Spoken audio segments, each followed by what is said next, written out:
الرحمن الرحیم بسم اللہ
اللہ اپنا انہوں نے ویسے موبائل نمبر بھی ہے ارشاد الاقصاد کا موبائل نمبر بھی ہے نہیں لیا بیٹے کا یہ ہاں بیٹا یہ ہے بس ٹھیک ہے یہ مناسب ہے اللہ اللہ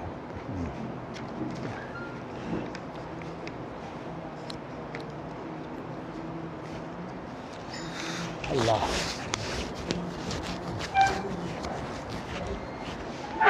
ہاں جی اقبال صاحب انہوں نے فوٹو کاپی دیو دیں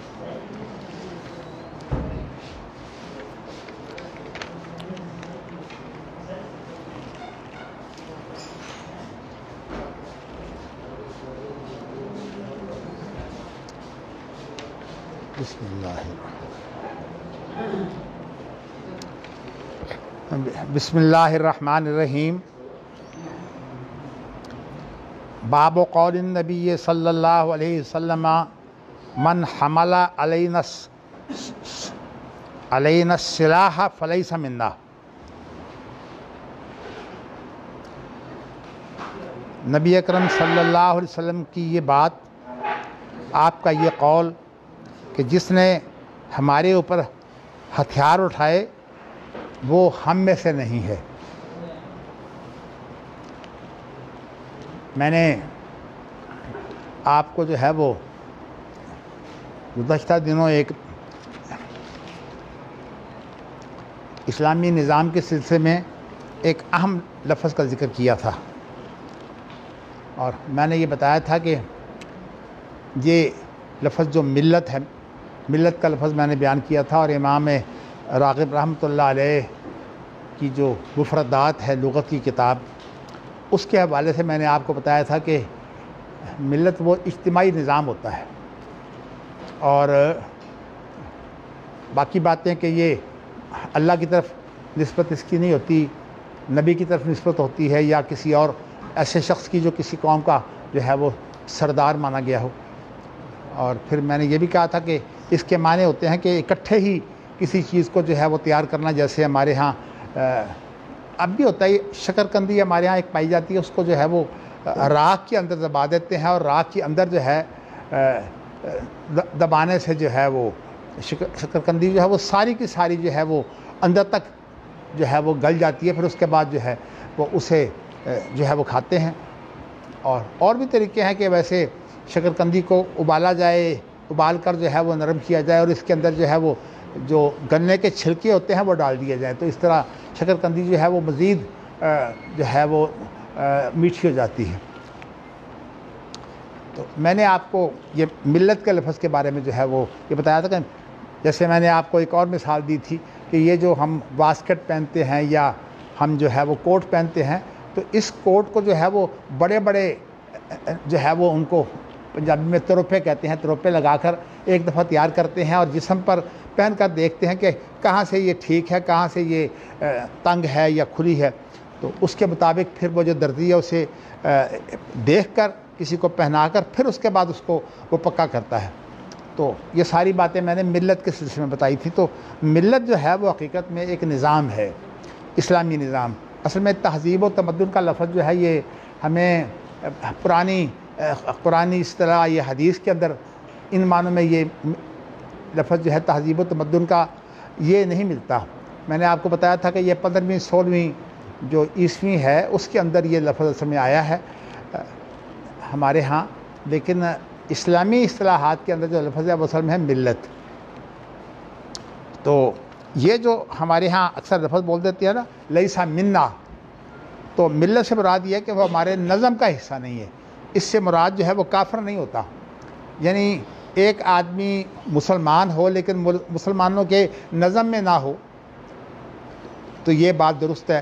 تو اس لیے کہا کہ جو ہمارے اوپر جو ہتھیار اٹھاتا ہے وہ پھر ہمارے نظم میں شامل نہیں ہوتا، وہ پھر باہر کا نظم ہے۔ بعض دفعہ اصل میں بات یہ ہوتی ہے کہ ٹکراؤ جو ہے وہ نظم سے ہوتا ہے۔ اب جو باغی ہے، باغی کافر نہیں ہوتا، لیکن باغی کا جو ٹکراؤ ہوتا ہے وہ کیا ہوتا ہے؟ نظم سے۔ تو یہ جو نظم ہے یہ اسلام کی بڑی اہم جو ہے وہ تعلیمات ہیں، اور ہم آج کل جو ہے وہ اپنے دینی مدارس میں ان چیزوں کو اختیار نہیں کرتے، جیسے مینجمنٹ سائنسز ہیں۔ تو ویسے میں نے تو بڑی کوشش کی ہے کہ اپنے بیٹوں کو دینی تعلیم کے ساتھ ساتھ جو ہے وہ یہ جو اس طرح کے جو علوم ہیں مینجمنٹ سائنسز ان کی بھی جو ہے وہ تیاری کراؤں، لیکن شوق نہ ہونے کی وجہ سے وہ انہوں نے مکمل نہیں کیے۔ میں نے ڈاکٹر حسن کو جو ہے وہ کروایا تھا MBA، لیکن انہوں نے بعد میں چھوڑ دیا۔ پھر میں نے جو ہے وہ ڈاکٹر حمزہ کو جو ہے وہ MPA میں داخل کروایا، یعنی بزنس ایڈمنسٹریشن تو MBA ہوتا ہے، اور یہ جو ہے اپنا MPA یہ اصل میں پبلک کا جو نظام ہے نا، عام طور پر ہماری جو سیاست چلتی ہے نا جمہوریت وغیرہ، یہ پبلک کا نظام کہلاتی ہے۔ باقی وہ اسلامی ہے کہ نہیں اس کی بات جو ہے وہ ہم الگ کرتے ہیں۔ تو اس وقت آپ کو صرف اتنا بتانا ہے کہ فلیسا منا کے معنی یہ ہیں کہ وہ ہمارے نظم کا حصہ نہیں ہے۔ تو اس طرح جو باغی ہوتا ہے وہ نظم کا حصہ نہیں ہوتا، لیکن باغی چونکہ صرف اختلاف نظم کا ہوتا ہے، اس بنا پر اگر باغی جو ہے وہ مخالفت چھوڑ دے، قرآن مجید میں باغیوں کی سزا یہ بتائی گئی ہے انما جزاء الذین یحاربون اللہ ورسولہ ویسعون فی الارض فسادا ان یقتلوا او یصلبوا او تقطع ایدیہم وارجلہم من خلاف او ینفوا من الارض ذلک لہم خزی فی الدنیا ولہم فی الآخرۃ عذاب عظیم الا الذین تابوا من قبل ان تقدروا علیہم فاعلموا ان اللہ غفور رحیم۔ تو یہ جو آیت ہے نا کہ جو توبہ کر لیں اس سے پہلے کہ تم ان کو جو ہے وہ قابو کرو، یعنی ابھی وہ اپنی بغاوت کو خود بخود جو ہے وہ توبہ کر کے جو ہے وہ ختم کر دیتے ہیں۔ تو ہماری شریعت یہ کہتی ہے کہ جو بغاوت کی وجہ سے جو ہے وہ یہ اس کا جرم تھا، حتیٰ کہ باغی آدمی کو جو ہے وہ اگر نہ وہ صلح کرے اس کے ساتھ لڑائی کی جاتی ہے، اس میں وہ اگر مارا بھی جائے تو اس کی پرواہ نہیں ہوتی۔ تو لیکن یہ ہے کہ شریعت نے یہ بھی بتا دیا کہ باغی کے لیے اتنی بات کافی ہے کہ وہ جو مخالفت کر رہا تھا نظم کی اس نظم میں آ جائے، تو دوبارہ اس نظم میں آ جائے گا۔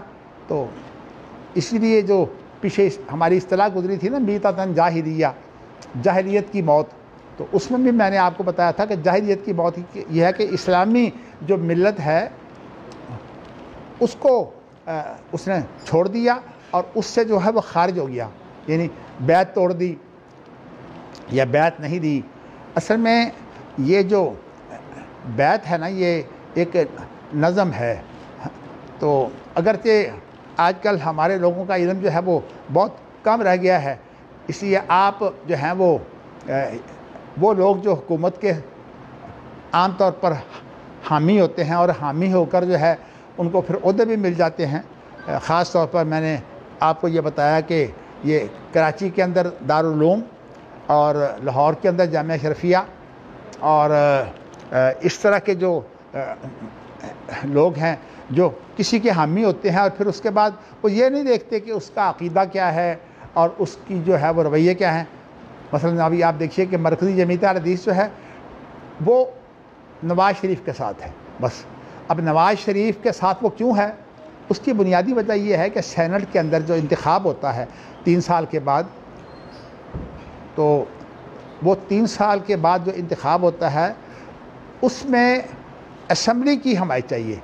تو نواز شریف کے پاس جو ہے وہ اتنے ارکان ہیں، یعنی یہ جو نون لیگ ہے نا جس کو کہتے ہیں، نواز شریف کی مسلم لیگ جو ہے، اس کے پاس اتنے ارکان ہیں کہ ان کو جو ہے وہ سینیٹر جو ہے وہ بنانے کی گنجائش ہوتی ہے. تو یہ بالکل اندھے بہرے ہو کر جو ہے وہ ان کے پیچھے ہے.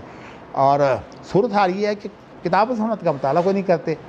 تو اس لیے میں نے جو آپ کو یہ بتایا تھا نا کہ ہمارا دستور جو مسلمانوں کا ہے وہ کتاب و سنت ہے، اور یہ دستور حیات بھی ہے اور دستور حکومت بھی ہے.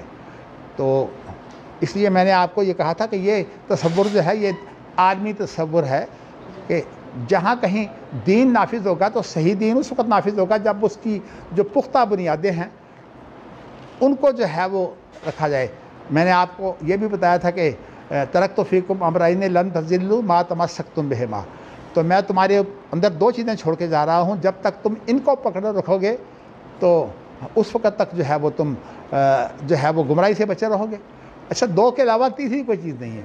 تو اس کا معنی یہ ہے کہ یہ جو اجتہاد کا جو اصل میں ثمرہ ہوتا ہے، جو نتیجہ ہوتا ہے، یعنی مطلب ہے کہ اجتہاد تو ایک وہ غور و فکر ہے جو دین کے اندر دین کے طریقوں سے جو ہے وہ غور و فکر کیا جاتا ہے، اور ان کے طریقے جو ہیں وہ ائمہ نے ان پر بڑی محنت کی ہے. جیسے کہ امام شافعی کی پہلی کتاب ہے رسالہ، تو اس کے اندر فن حدیث بھی اور جو ہے وہ فن فقہ، ان دونوں کے جو ہیں وہ اصول پیش کیے گئے ہیں. تو چونکہ انہوں نے ایک ہی کتاب لکھی ہے اس لیے انہوں نے اس کو جمع کر دیا ہے. بعد میں پھر آہستہ آہستہ جو ہے وہ یہ 2 فن الگ ہو گئے. تو فن حدیث سے مراد یہ ہوتا ہے کہ کسی واقعہ کی تصدیق، یعنی ایک واقعہ ہوا کیا ہے، یعنی جس کو آپ بولتے ہیں نا کہ یہ واقعہ ہو گیا، تو ہوا کیا ہے، اس کی تحقیق کیا ہوا کیا نہیں ہوا، فن حدیث کا تعلق اس سے ہے. اور اب اس کے معنی کیا ہیں، اس میں سے کیا کیا اور جو ہے وہ پوائنٹس نکلتے ہیں یا نقطے نکلتے ہیں، یہ جو ہے یہ اجتہاد ہوتا ہے. اس کو اجتہاد کہتے ہیں کہ یعنی ایک چیز جو ہمیں آبزرویشن ہوتی ہے، مشاہدے میں آتی ہے، جب اس میں ہم غور و فکر کر کے تو ایسی چیز کی طرف چلے جاتے ہیں جو ہمارے مشاہدے میں نہیں، تو اس کو کہتے ہیں فقہ. تو فقہ جو ہے وہ اصل میں جو وہی ہے، وہی کے اندر جو غور و فکر کیا جاتا ہے اس کے بعد جو حاصل ہوتا ہے اس کو بولتے ہیں فقہ. تو میں نے کچھ فقہ کا اور آپ کو سنت و حدیث کا فرق بھی بتایا تھا، لیکن آج میں نے صرف یہ لیس منا کے لفظ کی وضاحت کرتے ہوئے جو ہے وہ کچھ چیزیں جو ہیں وہ اشارہ کر دی ہیں. چلیے اب حدیث پڑھتے ہیں. ایک بات چلیے اس کے بعد آ جائے گی انشاءاللہ. باب قول النبی من حمل علینا سلاح فلیس منا. 1 منٹ ذرا، یہ لفظ جو ہے وہ سلاح ہے یا صلاح ہے؟ یہ شد کے نیچے زیر ہے یا اوپر؟ شد کے نیچے ہے سلاح. ہاں بس ٹھیک ہے جی. من حمل علینا السلاح فلیس منا. تو اس کے بعد اگلی حدیث، حدثنا محمد بن العلاء حدثنا ابو اسامۃ عن برید عن ابی بردۃ عن ابی موسیٰ عن النبی صلی اللہ علیہ وسلم قال من حمل علینا السلاح فلیس منا. دیکھیے یہ سند کا فرق ہے، لیکن جو آگے جو حدیث لائے ہیں نا وہ اس کو تائید دے رہی ہے. پہلے کی سند اور ہے اور دوسرے کی سند جو ہے وہ اور ہے، اور الفاظ جو ہیں وہ ایک ہیں. تو میں نے آپ کو بتایا تھا کہ امام بخاری جب بھی کسی حدیث کو جو ہیں وہ دہرائیں گے تو اس کے اندر کوئی نہ کوئی فرق ہوگا، یا تو کوئی الفاظ کا فرق ہوگا جو امام بخاری اشارہ کرنا چاہتے ہیں، اور یا اس میں جو ہے سند کا فرق ہوگا. اصل میں جو سند ہوتی ہے نا یہ حصہ ہوتی ہے کسی حدیث کا. دیکھیے نا، میں آج کہتا ہوں کہ ابو ہریرہ سے روایت ہے کہ نبی اکرم صلی اللہ علیہ وسلم نے یوں فرمایا. یہ جو میں نے بات کی ہے اس کی کوئی سند نہیں ہے. بس اتنی ہم نے، اگر ہم اشارہ کریں گے کہ رواہ البخاری یا رواہ مسلم تو پھر ٹھیک ہے، پھر ہم نے گویا کہ مسلم کا حوالہ دے دیا. مسلم کے اندر وہ سند پوری موجود ہے، بخاری کے اندر وہ سند پوری موجود ہے. تو اس طرح سے امام بخاری کا ایک جو امتیاز ہے میں آپ کو بتانا چاہتا ہوں. فن حدیث کے اندر عام طور پر جو ہمارے متاخرین ہیں نا وہ یہ کرتے ہیں کہ ایک لفظ ہے زیادت الثقۃ مقبولۃ، جو ثقہ کی زیادتی ہوتی ہے نا وہ قبول کی کرنی چاہیے. یعنی ایک آدمی اگر اعتماد والا ہو، ثقہ اس کو بولتے ہیں جو ویسے بھی انسان جو ہے وہ عادل ہو اور اس کے ساتھ اس کی جو ضبط حفاظت ہے نا وہ بھی اس کی ٹھیک ہو.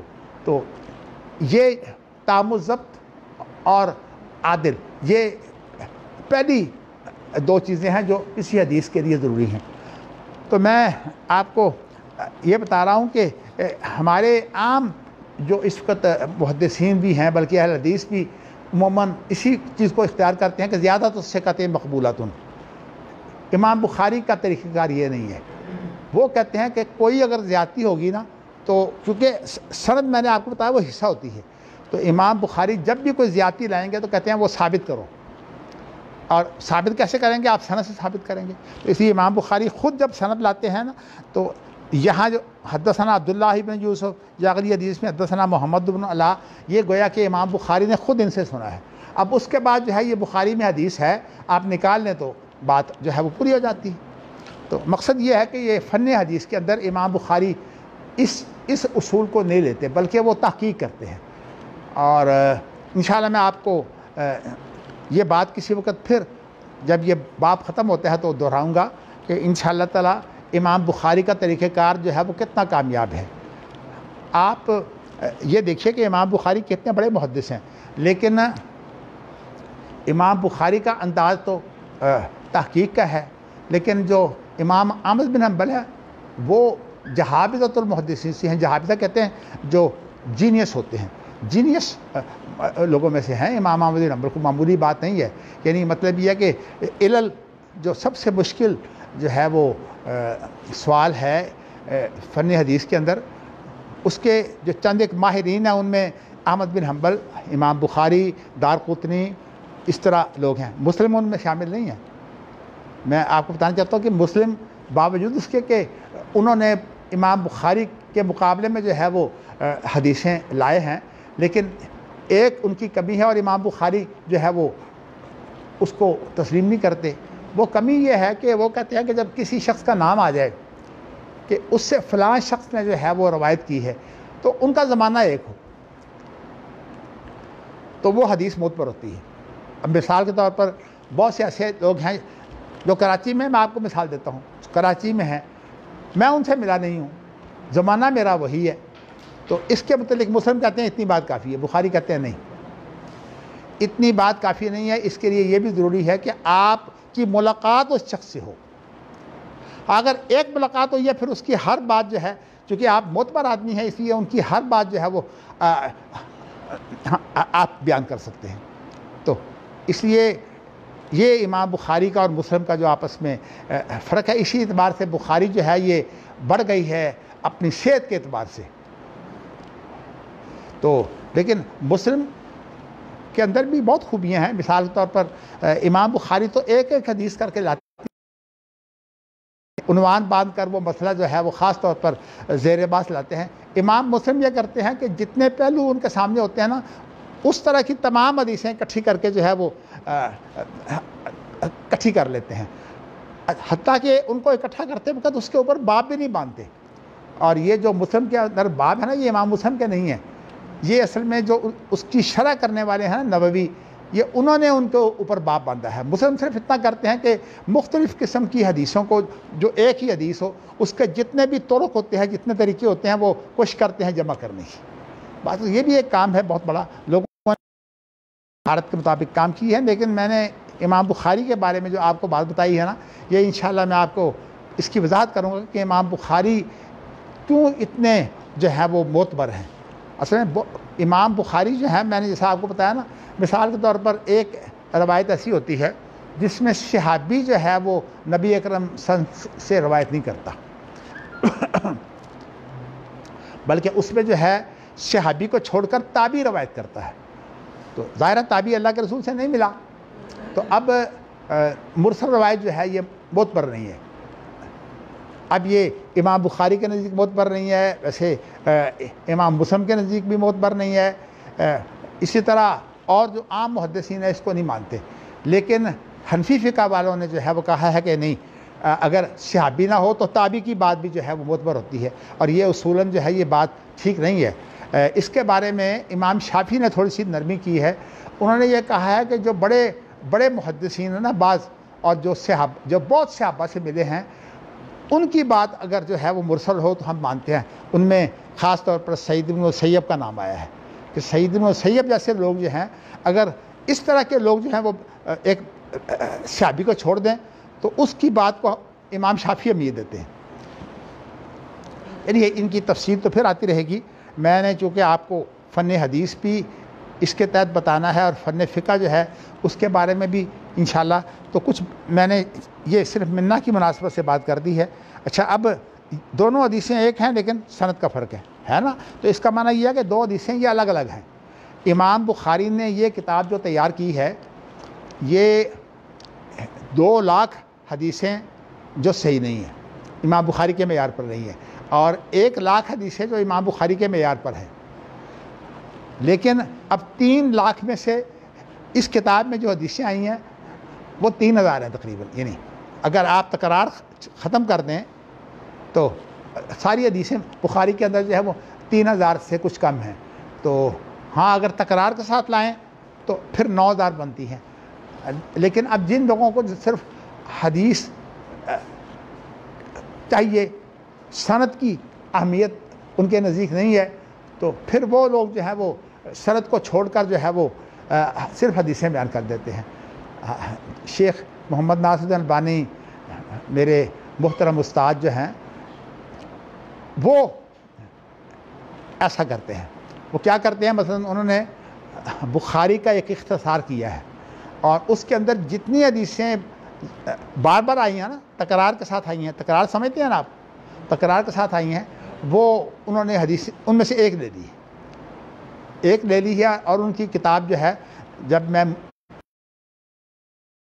غریق رحمت کرے، میرے لیے بڑا اعزاز ہے کہ میں جب ان سے ملنے کے لیے گیا وفات سے کوئی 1 سال پہلے، تو انہوں نے پھر وہ کتاب مجھے دی، اگرچہ میرے پاس اس وقت جو تھی وہ 1 جلد تھی، پھر میں نے بعد میں جو ہے وہ 2 جلدوں میں ہے، میں نے وہ بھی حاصل کر لی الحمدللہ۔ تو میں بتانا ہی چاہتا ہوں کہ ہمارا جو پچھلا دور ہے نا، اس کے اندر جو ہے حدیث کے متن کو الگ کر لیتے ہیں، حالانکہ حدیث کا متن کوئی حیثیت نہیں رکھتا جب تک کہ اس کے ساتھ دیکھو نا، آپ یہاں بیٹھے ہیں، خدا نہ کرے آپ کا دشمن آ کر جو ہے وہ آپ کو خبر دیتا ہے کہ آپ کا فلاں رشتہ دار جو ہے وہ قتل ہو گیا ہے، یا آپ کو کوئی آ کر خبر دیتا ہے، اور خبر دینے کے بعد جو ہے وہ آپ کیا کرتے ہیں کہ جس شخص کا نام لیا گیا ہے، آپ اس خبر کو سن کر جو ہے وہ جا کر اسے قتل کر دیتے ہیں کہ اس نے میرے فلاں رشتہ دار کو قتل کر دیا ہے، لیکن بعد میں پتہ لگتا ہے کہ قتل نہیں ہوا۔ تو یہ چیزیں جو ہیں یہ امام بخاری کے لیے بڑا چیلنج ہے، تو اس لیے وہ ہر چیز کی تحقیق کرتے ہیں۔ تو اس لیے میں نے آپ کو کہا ہے کہ امام بخاری، یہ صرف امام بخاری نہیں بلکہ جتنے بھی امہات کتب ہے نا، امہات کا معنی یہ جن کے اندر سندیں پائی جاتی ہیں، اور مصنف جو ہے وہ اسے خود جو ہے وہ اپنی سند سے بیان کرتا ہے، تو اس لیے وہ اصل کتابیں ہیں، اور جن کے اندر سند چھوڑ دی جاتی ہے، صرف ان کا حوالہ دیا جاتا ہے، وہ اصل میں ایسے مجموعے ہیں جو انہوں نے صرف حدیثوں کے تیار کیے ہیں، جیسے کہ اب عمدۃ الاحکام ہے، یہ بخاری مسلم سے انہوں نے حدیثیں لی ہیں، صرف حدیثیں ہیں، سند نہیں ہے۔ اسی طرح جو ہے وہ سبل السلام اپنا بلوغ المرام ہے، اس کے اندر بھی صرف حدیثیں ہیں، سندیں نہیں ہیں، سند صرف اتنی ہوتی ہے کہ صرف صحابی کا نام ہوتا ہے۔ اور اسی طرح جو ہے وہ منتقا ہے، ہاں جی، ہاں منتقا جو ہے وہ اصل میں نے اس لیے کتابوں کا نام لیا کہ یہ منتقا ہوئی اور سبل السلام ہوئی اور عمدۃ الاحکام ہوئی، یہ عرب دنیا میں جو ہے یہ 3 کتابیں جو ہے کہی جاتی ہیں کہ سب سے چھوٹی کتاب عمدۃ الاحکام ہے، درمیانی کتاب جو ہے وہ بلوغ المرام ہے، اور جو سب سے بڑی کتاب ہے وہ منتقا ہے۔ لیکن منتقا جو ہے یہ ابن تیمیہ کے دادا بھی بہت بڑے عالم ہیں، تو اس لیے جب ان کا ذکر کرتے ہیں تو کہتے ہیں مجد ابن تیمیہ، تو منتقا ان کی کتاب ہے، جو ابن تیمیہ مشہور ہے نا ان کی اپنی کتاب نہیں ہے۔ تو ویسے یہ ہے کہ ان کے جو دادا تھے اور ان کا باپ بھی بڑا عالم تھا، اور ابن تیمیہ بھی بہت بڑے عالم ہیں، تو ابن تیمیہ کو جو شہرت ملی ہے وہ باپ کو بھی نہیں مل سکی اور دادا کو بھی نہیں مل سکی، لیکن یہ ویسے حدیث کی کتاب جو ہے یہ دادا کی ہے، اور اس کی شرح ہے شوکانی نے جو کی ہے نیل الاوطار۔ تو میں آپ کو یہ بتانا چاہتا ہوں کہ انہوں نے جو اصول فقہ پر کام کیا ہے نا، پہلے دادا نے کیا، اس کے اوپر جو ہے وہ ان کے باپ نے اضافہ کیا، پھر ابن تیمیہ نے اسے فائنل شکل دی، اس کا نام ہے مصفدہ بنی تیمیہ، ابن تیمیہ نہیں، مصفدہ بنی تیمیہ، یہ کتاب ہے اصول فقہ کی۔ چلیے جی ہم آگے پڑھتے ہیں۔ حدثنا محمد اخبرنا عبد الرزاق عن معمر عن حمام سمیت ابا ہریرہ، یہ حمام بن منبہ ہے جس کی کتاب جو ہے وہ ڈاکٹر حمید اللہ نے جس کو جو ہے وہ اس پر محنت کر کے پھر اس کے بعد وہ کتاب چھپوائی ہے۔ عن النبی قال لا یشیر احدکم علی اخیہ بالسلاح۔ اب الفاظ کا فرق ہے اور سند کا بھی فرق ہے۔ کیا ہے کہ کوئی آدمی اپنے بھائی پر جو ہے جو اسلحہ ہے اس کا اشارہ نہ کرے۔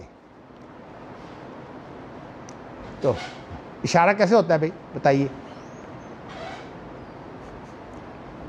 ہاں جی، اس کو ذرا ہلائے نا پھر بھی اشارہ رہے گا۔ ہاں یہ اور اشارہ اصل میں بنتا ہی ایک دفعہ سے ہے، کئی دفعہ بنتا ہی نہیں ہے۔ چلیے یہ انشاءاللہ آپ کو سمجھ نہیں، آپ کو بتاؤں کہ یہ اشارہ ہوتا ہے بلانے کے لیے، اور یہاں جو ہے وہ تشہد کے اندر آپ بلاتے نہیں ہیں کسی کو، آپ اللہ تعالیٰ کی ایک بات کا جو ہے وہ اقرار کرتے ہیں اور عہد کرتے ہیں، کیا ہے؟ اشہد ان لا الہ الا اللہ، بس۔ اس کے بعد اشہد ان محمد رسول اللہ پر بھی اشارہ نہیں ہے، اس لیے کہ اللہ تو ایک ہے، محمد رسول اللہ تو وہ تو خیر ایک ہی ہے، لیکن سوال یہ کہ رسول تو عبدہ و رسولہ کی حیثیت سے تو 300 رسول ہیں، اور انبیاء کے بارے میں تو کہا جاتا ہے کہ 1,24,000 انبیاء ہیں۔ تو کہنے کا مقصد یہ ہے کہ اس پر جو ہے وہ توحید کی طرف اشارہ بنتا ہی نہیں، اور یہ اشارہ توحید کے لیے ہے۔ اس لیے میں کہتا ہوں کہ اس کو اشارہ بھی بنائیے، اور اس توحید کا یہ اشارہ توحید کا ہونا چاہیے، یہ نہیں یہ ہلائی جائیں گے تو یہ توحید کا اشارہ نہیں ہے، یہ اصل میں صرف آپ حرکت دے رہے ہیں۔ اور حالانکہ حدیث کے اندر اور بھی یہ ہے کہ جب اس کو اٹھاؤ تو اس وقت آپ کی نظر جو ہے وہ سجدے کی بجائے اس کی طرف ہونی چاہیے، یہ بھی حدیث میں صراحت موجود ہے کہ آپ کی نظر اس پر ہونی چاہیے، جب آپ اٹھاتے ہیں تو ایسے اٹھا کر جو ہے ایسے، یہ کافی ہو گیا۔ اس کے بعد یہ جو کیے جاتے ہیں یہ اصل میں بالکل جو ہے وہ میں اس کو جو ہے وہ ایسی بات سمجھتا ہوں جو کمزور ہے، یعنی معنی کے اعتبار سے۔ اچھا جی، آپ کو میں نے یہ بتایا کہ دیکھیے یہاں الفاظ کا فرق ہے لیکن مفہوم وہی ہے۔ فَإِنَّهُ لَا يَدْرِي لَعَلَّ الشَّيْطَانَ يَنزَعُ فِي يَدِهِ۔ جی یہ ینزعو ہے یا ینزغو ہے؟ جی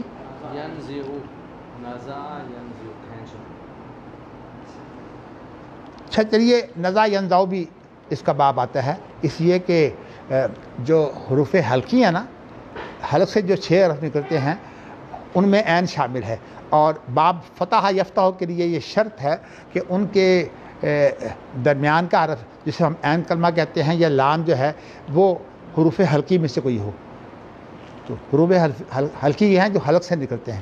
حمزہ بھی اس میں شامل ہے، اور اس میں جو ہے وہ عین غین بھی شامل ہیں، تو ہاں جی ہاں خا بھی اس میں شامل ہیں جی، ہاں حمزہ اور ہا بھی، تو یہ جو ہیں وہ 6 حروف حلقی ہیں۔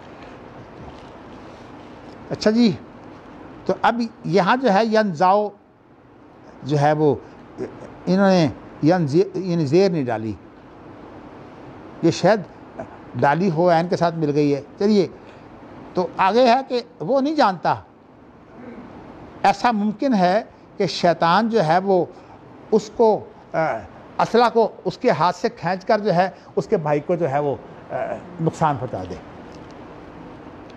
فَيَقَعُ فِي حُفْرَةٍ مِّنَ النَّارِ، اور جب اس نے جو ہے وہ اس طرح غفلت سے اپنے مسلمان بھائی کو یا اپنے عزیز کو جو ہے وہ، ایسا بھی ہوتا ہے جب ایسی چیز جو ہے وہ انسان چلاتا ہے دھیان نہیں ہوتا، تو گولی نکل جاتی ہے۔ اب مجھے یاد ہے کہ میں جو ہے وہ باہر نکلا ہوں، اور جب میں باہر نکلا ہوں تو ہماری یہ ساتھ والی کوٹھی جو ہے وہ ہماری ہمشیرہ کی ہے۔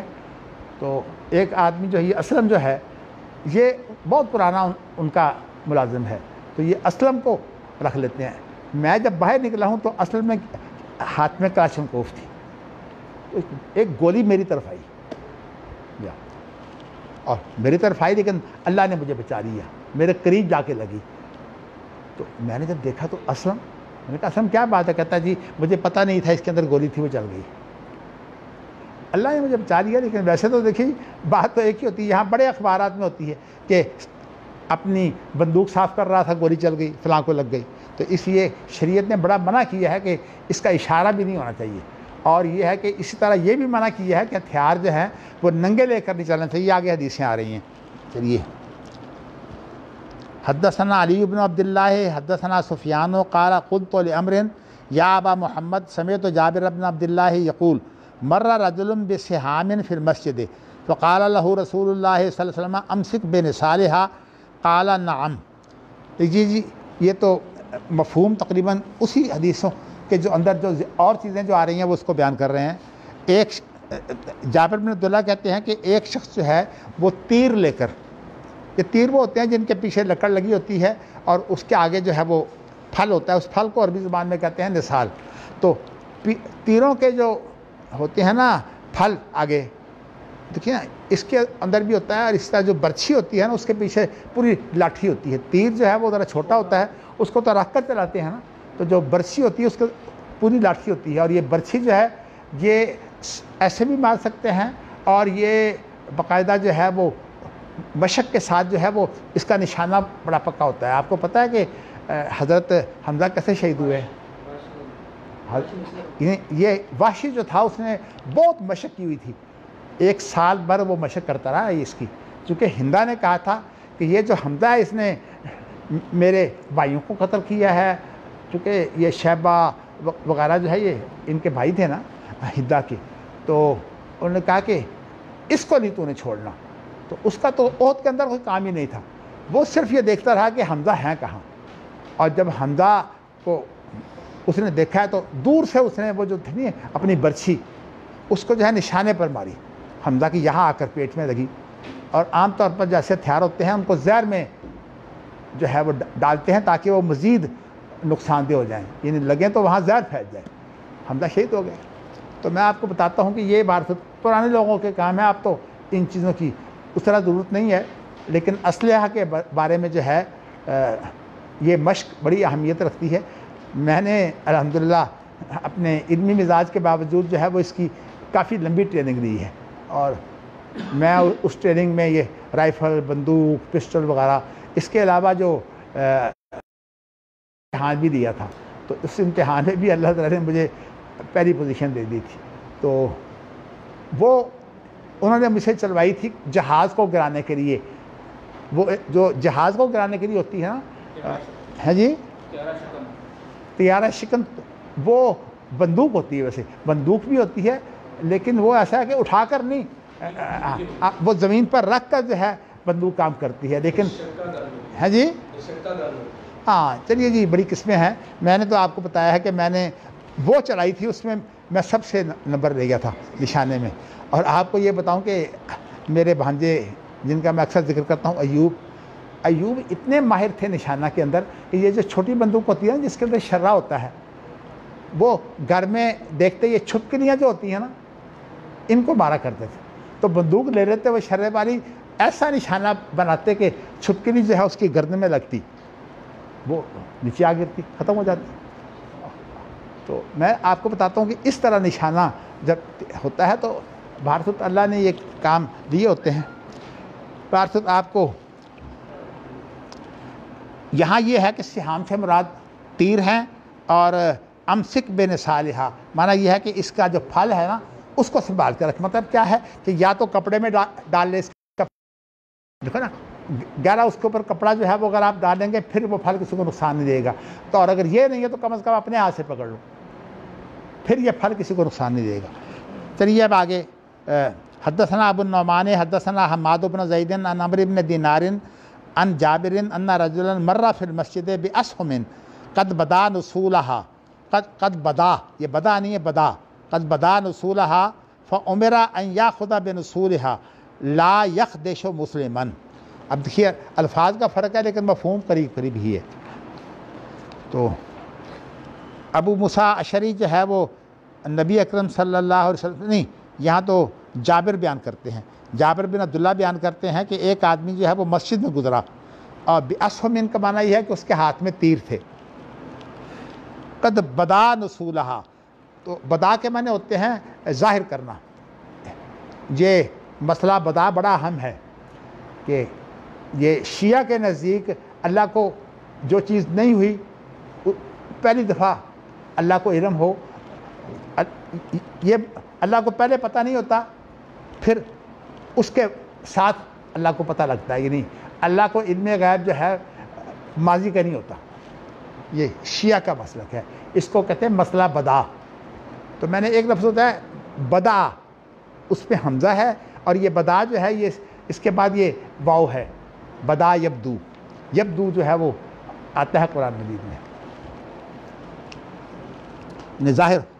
اس نے جو تھا نا جب گزرا ہے تو اس نے جو اس کے تھے نا تیروں کے آگے پھل، ان کو جو ہے اس نے ظاہر کیا ہوا تھا، یعنی مطلب باہر کیا ہوا تھا۔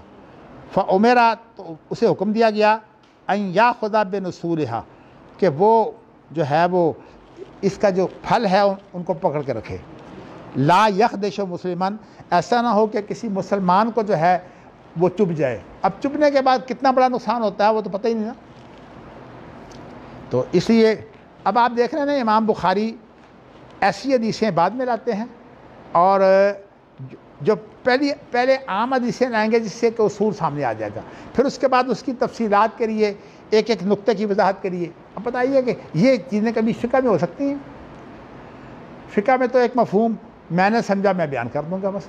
اب وہ مفہوم جو ہے کہ رسول کی کلام تو جامع ہوتی ہے، آپ کا یہ امتیاز ہے، جو جامع کلام آپ کو دی گئی ہے کسی نبی کو نہیں دی گئی، نہیں نبی اکرم کو یہ امتیاز حاصل ہے کہ ہاں جی کہیں جانا ہے بھائی تو قد بدا نصولہا، یعنی میں نے آپ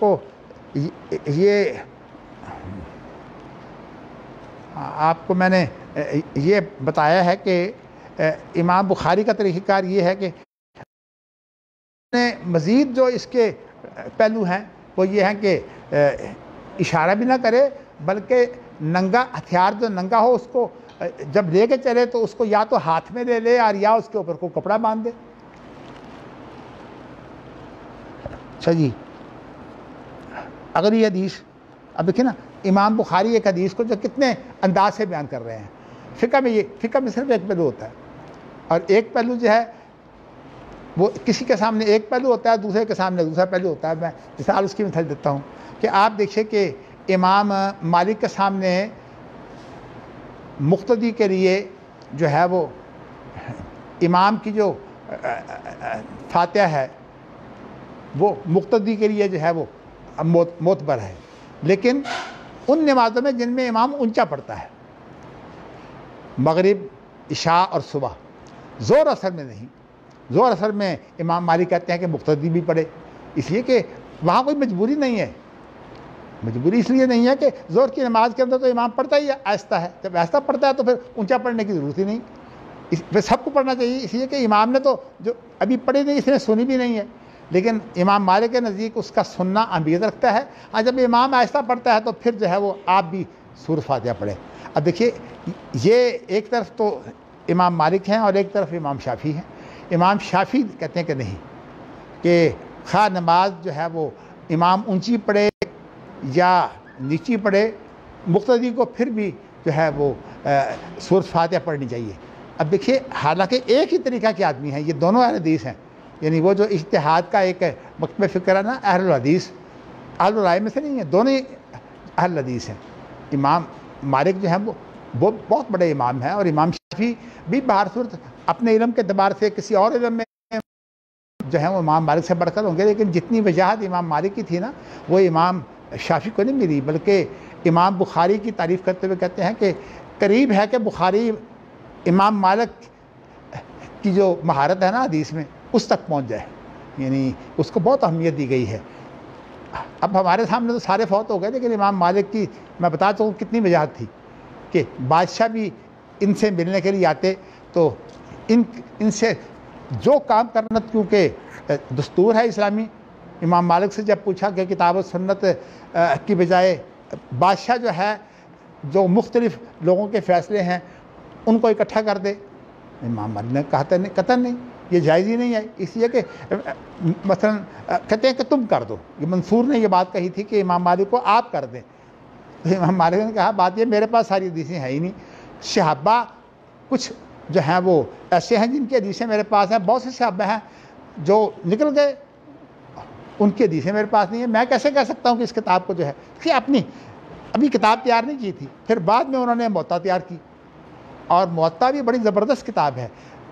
اب ہارون رشید جو منصور کا پڑ پوتا ہے، تو اب وہ جو ہے وہ آیا امام مالک سے ملنے کے لیے، اور آ کر کہتا ہے جی کہ مجھے آپ جو ہے وہ آپ کی کتاب میں نے دیکھی ہے یا سنی ہے، وہ کتاب جو ہے وہ بہت عمدہ کتاب ہے، میرا یہ ذہن ہے کہ آپ کی کتاب جو ہے یہ بیت اللہ میں لٹکا دوں، اور جتنے بھی لوگ ہیں ان کے جو اپنے فیصلوں کا اختلاف آتا ہے یا کسی اور چیز کا اختلاف آتا ہے تو وہ اپنے فیصلے موطا سے کروایا کریں، کہ ہر آدمی چاہتا ہے کہ میری کتاب کو اہمیت میں دے۔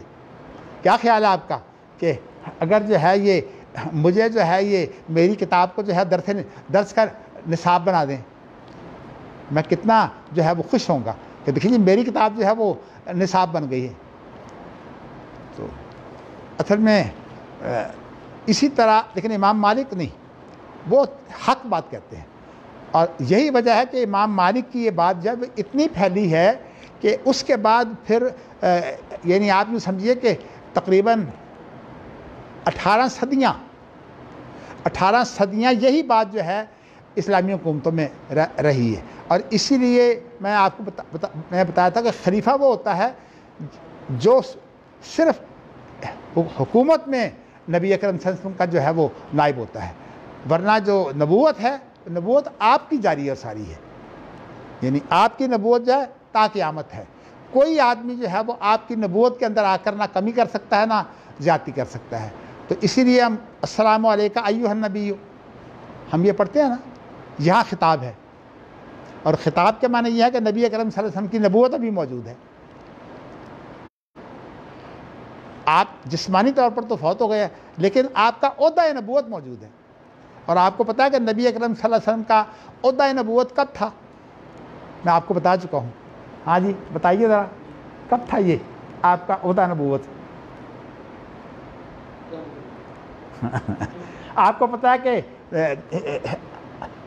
جو ایک حدیث ہے، ہاں نہیں، اس میں یہ ہے کہ کن تو نبیًا و آدم و بین الجسد والروح، یہ حدیث صحیح ہے، اور جو ہے نا کن تو نبیًا و آدم و بین الطین والماء یا بین الماء والطین، یہ حدیث جو ہے یہ بناوٹی ہے۔ تو یہ امام ملا علی قاری نے جو ہے وہ ایک کتاب لکھی ہے جس کو کہتے ہیں موضوعات کبیر، اس کا نام ہے اسرار المرفوعہ فی الاحادیث الموضوعہ، یعنی یہ وہ 90 بھید ہیں جو بناوٹی حدیثوں میں ہیں، یعنی حدیث تو بناوٹی ہوتی ہے لیکن بعض دفعہ اس کے اندر کوئی نہ کوئی اسلامی مسئلہ جو ہے وہ زیر بحث آ جاتا ہے، تو بعض دفعہ فائدہ ہو جاتا ہے اس کا بھی، مطلب یہ ہے۔ حالانکہ اس آدمی نے جھوٹ بول رہا ہے، آپ دیکھیے نا، جھوٹا آدمی جو ہے شیطان جھوٹا ہے، ابو ہریرہ کو جو ہے وہ ایسے کرسی سکھا گیا ہے، تو اللہ کے رسول نے کیا کہا ہے؟ ہاں کہتے ہیں یہ بہت جھوٹا، لیکن جو بات تجھے سکھا گیا ہے وہ ٹھیک ہے، تو اس کا مطلب اگر شیطان بھی صحیح بات کہے تو اس کی ماننی چاہیے۔ اب یہ مقلد کی جو ہے وہ اصلاح ہونی چاہیے نا، کہ وہ کہتا نہیں، یعنی میں کہتا ہوں کتنی حیرانگی کی بات ہے کہ امام ابو حنیفہ کی بات آج سے جو 1300 سال پہلے گزر چکے ہیں اس کو تو ترجیح دیتا ہے، اور اللہ کے رسول کی حدیث جو ہے جس کی سند ہوتی ہے اسے نہیں مانتا۔ تو حالانکہ جب سند دے دی تو امام بخاری کے بعد اب تک یہ بخاری پڑھائی جا رہی ہے، تو کہنے کا مقصد یہ ہے کہ حدیث کو پڑھنا اور فقہ، پھر میں آپ کو بتا چکا ہوں کہ حدیث کے اندر اللہ کے رسول نے یہ فرمایا ہے کہ جو فیصلہ ہوتا ہے وہ صرف دو آدمیوں کے درمیان ہوتا ہے جو جھگڑا کر کے آئے ہیں، وہ فیصلہ ہمیشہ کے لیے نہیں ہوتا بھائی۔ الحن بحجتہ ہی جو ہے کہ ایک آدمی جو ہے وہ اپنی دلیل کے ساتھ بڑا تیز ترار ہوتا ہے، زمین کا جھگڑا تھا، میں اس کے حق میں متاثر ہو کر فیصلہ دے دیتا ہوں، تو آپ نے کیا فرمایا ہے؟ آپ نے فرمایا کہ میرے فیصلے کی وجہ سے، اگرچہ میرا فیصلہ تو یہ ہے کہ یہ زمین اس کی ہے، لیکن اگر اس کی نہیں ہے تو کیا اسے پتہ ہے کہ یہ زمین میری نہیں، تو قیامت کے دن جو ہے وہ اسے 7 زمینیں، اس کو کہتے ہیں توق، اس طرح ڈال دی جائیں گی۔ اب امام بخاری نے کتاب الحیلہ کے اندر پہلی حدیث یہ لائے کہ ہیلا، یہ ہیلا ہے کہ انسان جو کہے تو جی فیصلہ ہو گیا، بھائی فیصلہ تو فریقین کے درمیان ہوا ہے، جن کے درمیان جھگڑا تھا فیصلہ ان کے درمیان ہوتا ہے۔ جو فیصلہ ہوتا ہے کسی کا وہ حدیث کی طرح دائمی نہیں ہوتا، وہ یہ نہیں کہ فیصلہ آج سے جو ہے وہ 1400-1300 سال پہلے کا ہو اور آج یہ فیصلہ جو ہے وہ نافذ ہو۔ میں نے یہ ایک اپنے مضمون میں بحث کی ہے جس میں میں نے جو ہے وہ یہ لکھا ہے کہ اگر کسی عورت کا خاوند جو ہے وہ گم ہو جائے تو وہ عورت جو ہے وہ کتنے عرصے کے بعد جو ہے وہ شادی کر سکتی ہے۔ ایک امام مالک کا ایک فیصلہ ہے، یعنی فتویٰ ہے، اور وہ فتویٰ یہ ہے کہ 4 سال تک ایک عورت جو ہے وہ اگر گزر جائیں اور تو 4 سال تک اس کے خاوند کا علم نہ ہو تو پھر ایسا کرنا چاہیے کہ یہ 4 مہینے 3 مہینے 3 حیض جو ہے عدت گزار کر، لیکن اگر 3 مہینے نہیں بلکہ 4 مہینے 10 دن، اس لیے کہ اس کا خاوند فوت ہو گیا نا، تو بیوہ ہے نا، تو اس لیے اس کی عدت جو ہے وہ 4 مہینے 10 دن ہے۔ تو اب یہ ہے کہ 4 مہینے 10 دن گزار کر پھر وہ کسی اور کے ساتھ نکاح کر سکتی ہے، لیکن ہمارے حالات بڑے مختلف ہیں۔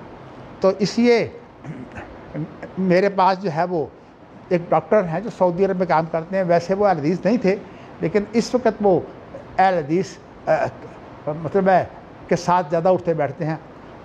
ہمارے ایک شاگرد ہیں جو بحرین میں ہوتے ہیں، اور بحرین میں وہ وزارت اوقاف میں ہیں، انہوں نے جامعۃ الامام سے PhD کی ہے، لیکن بیچاروں کو بڑی آزمائش آئی۔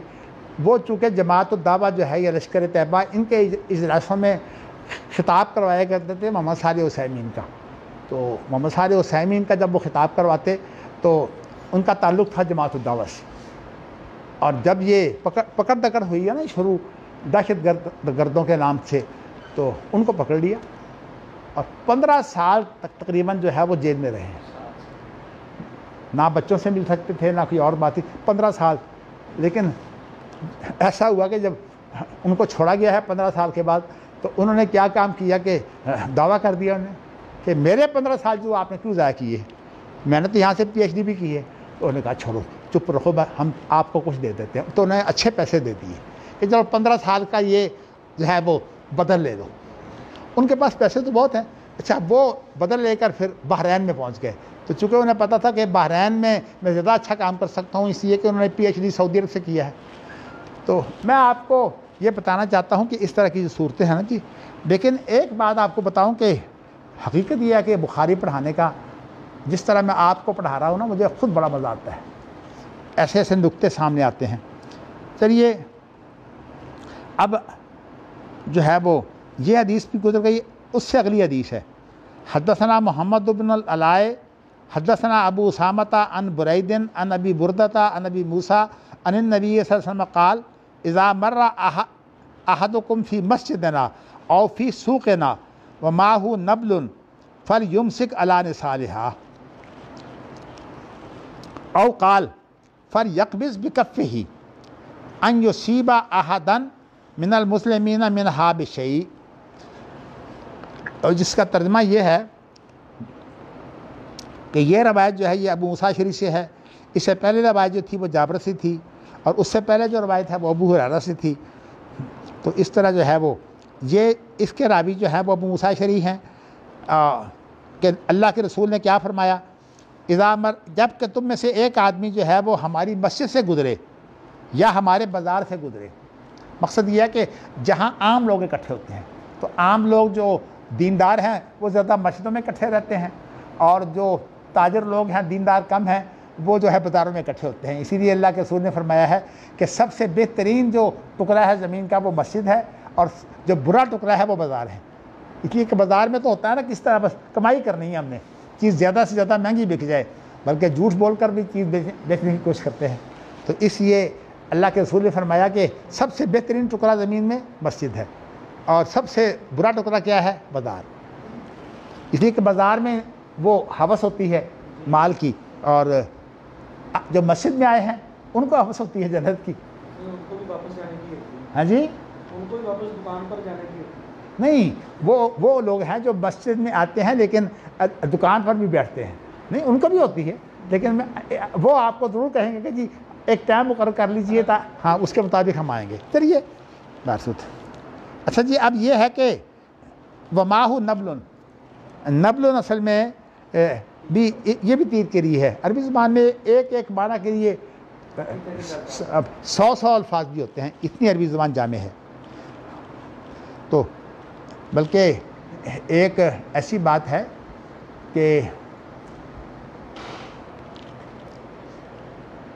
اللہ اکبر، ایک آدمی جو تھا نا بہت بڑا ادیب ہے، وہ کہتا تھا کہ میں 1 سال جو ہے وہ تقریر کروں گا، 1 سال، لیکن پورے 1 سال کے اندر جو ہے کوئی لفظ دوبارہ نہیں آئے گا۔ مجھے ویسے نام بھول گیا ہے، نہیں یہ ہے عربی ہے اور ادیب ہے، اب نہیں ہے وہ، لیکن جو ہے وہ پرانے ادیبوں میں سے ہے۔ وہ یہ کہتا تھا کہ عربی زبان اتنی جامع ہے اور اتنی وسیع ہے کہ اگر میں عربی زبان میں تقریر کروں تو پورے سال کے اندر، دیکھیے 360 یا 355، یعنی اسلامی سال تو 355 کا ہوتا ہے نا، جو ہمارا یہ شمسی سال ہے وہ 365 کا ہوتا ہے، تو وہ 1 سال تقریر کرتا ہے، اور جو لفظ ایک دفعہ بول چکا ہے وہ دوبارہ نہیں آئے گا۔ بڑی حیرانگی، اتنی عربی زبان وسیع ہے۔ چلیے اتنی بات یہ آپ کے لیے کافی ہے۔ اب آگے جو ہے وہ، اچھا آپ نے کیا فرمایا ہے، نبل کے اوپر بات ہوئی تھی، فَلْيُمْسِكْ عَلَىٰ نِصَالِهَا، تو اس آدمی کو چاہیے کہ اس کا جو ہے نا پھل، اس کو جو ہے وہ سنبھال کے رکھے۔ امسک یمسک کو مانا تھامنا، اس کو تھام کے رکھے تاکہ کسی کو نہ لگے، کیونکہ ہاتھ انسان کا جو ہے وہ، اس کو تو پتہ ہوتا ہے نا کہ میرے پاس تو چیز کہاں ہے۔ او قالا، یا آپ نے یہ فرمایا فَلْيَقْبِضْ بِكَفِّهِ، دیکھیے نا یہ روایت بالمعنی ہے کہ فَلْيُمْسِكْ عَلَىٰ نِصَالِهَا کا جو مفہوم ہے وہی فَلْيَقْبِضْ بِكَفِّهِ کا مفہوم ہے۔ فَلْيَقْبِضْ بِكَفِّهِ کا معنی یہ ہے کہ اپنی ہتھیلی سے جو ہے وہ اس کو اس طرح بند کر کے رکھے، تو اور پیچھے ہے کہ اس کا جو پھل ہے اس کو پکڑ کے رکھے، وہ بھی یہی مفہوم ہے، ہتھیلی میں انسان پکڑے گا۔ کیوں؟ ایسا نہ ہو کہ ان یصیب احد من المسلمین منھا بشیء، ایسا نہ ہو کہ مسلمانوں میں سے کسی کو اس میں سے کوئی چیز جو ہے وہ زخمی کر دے۔ میں نے آپ کو ایک واقعہ سنایا تھا، ویسے وہ اس لیے سنایا تھا کہ انسان کتنی بھی احتیاط کرے کیسے غلطی ہو جاتی ہے۔ میرے چھوٹے بھائی کا میں نے نام لیا تھا، حافظ عبدالوحید کا، تو یہ 1947 کی بات ہے، چھوٹے سے تھے، تو ہم تو پیچھے ہٹ گئے۔ اصل میں تلاشی ہو رہی تھی 1947 میں مسلمانوں کے گھروں کی، تلاشی کر رہے تھے کہ ان کے پاس ہتھیار تو نہیں ہے، تو والد صاحب کے پاس ہتھیار تھے، یہ جو ہوتی ہے نا برچیاں، ان کو کہتے ہیں جن کے آگے پیچھے لاٹھی ہوتی ہے اور اس کے آگے جو ہے پھل لگا ہوتا ہے، تو وہ پھل انہوں نے اتار کر جو ہے لکڑیاں الگ کر دیں اور پھل اتارے، اور اوپر پھل رکھ رہے تھے کپڑے کے اندر لپیٹ کر۔ تو اس کے اللہ تعالیٰ نے انہیں تنبیہ کی کہ چھوٹا بھائی میرا جو ہے وہ چھوٹا تھا تو نیچے وہ کھڑا تھا، انہوں نے کہا پیچھے ہٹ جاؤ پیچھے ہٹ جاؤ، ہم تو پیچھے ہٹ گئے، وہ نہیں پیچھے تھا، اور والد صاحب کے ہاتھ سے جو ہے وہ اس میں سے ایک برچھی نکلی، برچھی بڑی تیز ہوتی ہے، ایک برچھی نکلی اور اس کے یہاں لگی اس جگہ، اور حقیقت یہ ہے کہ جب برسی لگی تو سب نے یہ سمجھا کہ یہ آنکھ میں لگی ہے، لیکن دیکھیے اللہ تعالیٰ بچانے والے کیسے ہیں، اللہ نے تنبیہ کی کہ بچوں کو نیچے کھڑا نہیں کرنا چاہیے، لیکن آج تک حافظ العید کو آپ کہیں آنکھ بند کریں تو یہاں نشان موجود ہے، وہ اللہ نے آنکھ بچا لی۔ بات صرف دیکھیے اللہ کے احکام کتنے اہم ہوتے ہیں، اور فقہ جو ہے وہ ان مسئلوں میں پڑ جاتی ہے، فلاں چیز جو ہے وہ سنت ہے، فلاں چیز یوں ہے۔ اس کا بہت بڑا بگاڑ ہے، میں آپ کو کسی وقت بتاؤں گا۔ آہستہ آہستہ آپ کو خوراک ملنی چاہیے، ساری ڈوز ایک دن دوں گا تو پھر وہ آپ کو جو ہے نقصان دے گی دعا۔ سر جی یہ آپ نے پڑھ لیا نا، چلیے اچھا یہ آگے پڑھیے۔ باب قول النبی لا ترجعوا بعدی کفارا یضرب بعضکم رقاب بعض۔ دیکھیے پہلے امام بخاری لائے ہیں کہ ہتھیار جو ہیں کسی کے اوپر، مسلمان کے اوپر اگر آپ ہتھیار سونتیں گے تو آپ اس کا آپ کے دشمنوں میں سے آپ ہو جائیں گے۔ اچھا یہ مذمت بیان کرنے کے بعد پھر کہا ہے کہ اس کے ساتھ ساتھ کچھ ایسی چیزیں ہیں جو آپ کو نہیں کرنی چاہیے، اور اس کو بولتے ہیں سد ذریعہ۔ اصول فقہ کے اندر اس کا نام ہے سد ذریعہ۔ وہ سد ذریعہ میں سے ہیں، کیا مطلب کہ اس کی احتیاط یہ ہے کہ آپ ان کے پھل کو جو ہے نا وہ اس انداز سے جو ہے وہ سنبھالیں کہ کسی کو نہ لگے۔ تو یہ اصل میں ہتھیار جو اٹھانے سے پہلے کے مرحلے ہیں نا وہ ہوتے ہیں، ان کو بولتے ہیں ہماری اصطلاح میں سد ذریعہ، کہ ایسے رستے بند کرنا جن سے کسی کو نقصان پہنچ سکتا ہے۔ انہی میں یہ ساری چیزیں ہیں کہ ہاتھ سے پکڑ لیا یا اس پر کپڑا باندھ دیا۔ لیکن آپ کو یہ بتایا ہے کہ مسجدیں اور بازار، خاص طور پر جہاں لوگ اصل میں مسجدوں میں اور بازاروں میں بھی ایک آدمی ادھر جا رہا ہے، ایک آدمی ادھر جا رہا ہے، بازاروں میں ایک آدمی ادھر نکل رہا ہے، بڑا رش ہوتا ہے۔ آپ کو پتہ ہے کہ اگر آپ بازاروں میں سے نکلیں تو کتنے رش میں ہوتے ہیں، اور بازار بند ہو جائے تو آپ کی گاڑی جو ہے کتنی تیز جاتی ہے۔ پھر تو بات اب آگے پڑھیے کہ اب اس سے بھی بڑا مسئلہ لائے ہیں کہ وہ یہ لائے ہیں کہ جو آدمی اپنی لڑائی کریں ایک دوسرے کے ساتھ، جس کو آپ قتال کہتے ہیں، لڑائی کریں تو یہ بہت بڑا گناہ ہے، اس لیے کہ قرآن مجید میں جو ہے وہ یہ گناہ معاف نہیں ہے۔ حتیٰ کہ اگر آپ لڑائی کے اندر جو ہے نا بچنے کی بھی کوشش کریں تو آپ بچ نہیں سکتے۔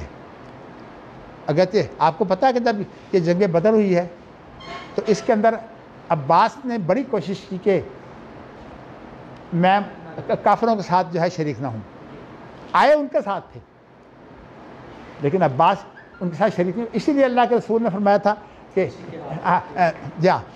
اس کو جو ہے وہ چھوڑ دو۔